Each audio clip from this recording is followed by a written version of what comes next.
I promised on Facebook that we would talk about how one can learn to sing as Bruce Dickinson, as we have you here.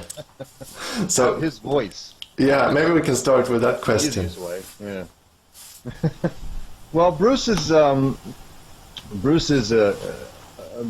of a, I wouldn't say a rare individual, but he's a less common kind of male voice.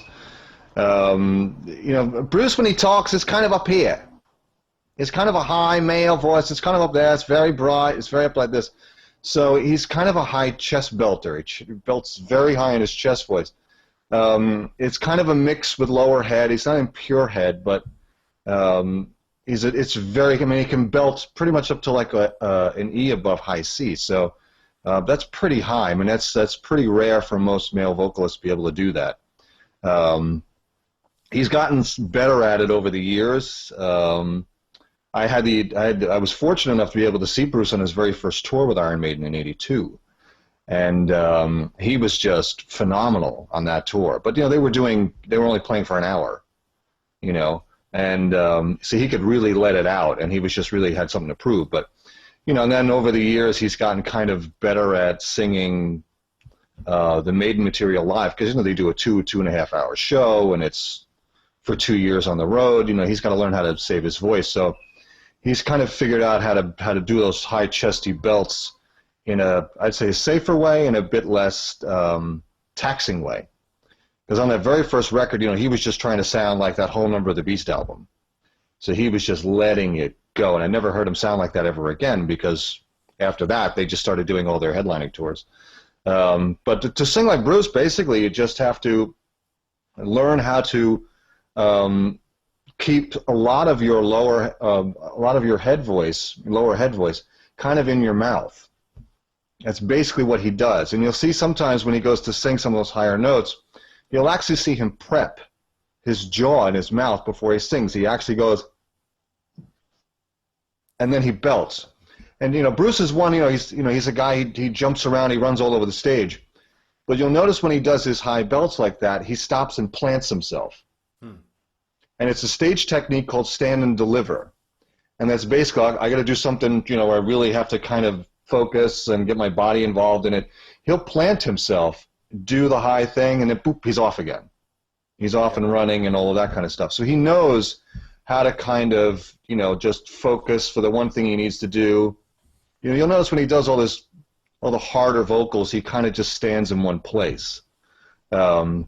And then he does all this running around and stuff in between all those other things. He's really good at that. A lot of singers don't get that kind of stage technique of when you're doing something really technical or really difficult physically, to plant yourself. Don't try to do it while you're trying to move around the stage.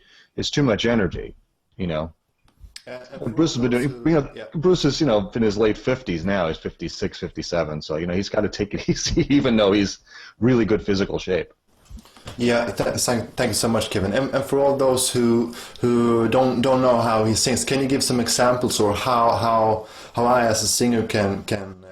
Well, Bruce is, like I said, he's it's knowing how to get a really good connection in your lower head voice, and then being able to really not back away from that as you go up higher. I really don't have a kind of reference here to do it, but see, like. If I do something high, let's see. Let me back the mic off here so I don't blow you out. Let's see. The children are the damned!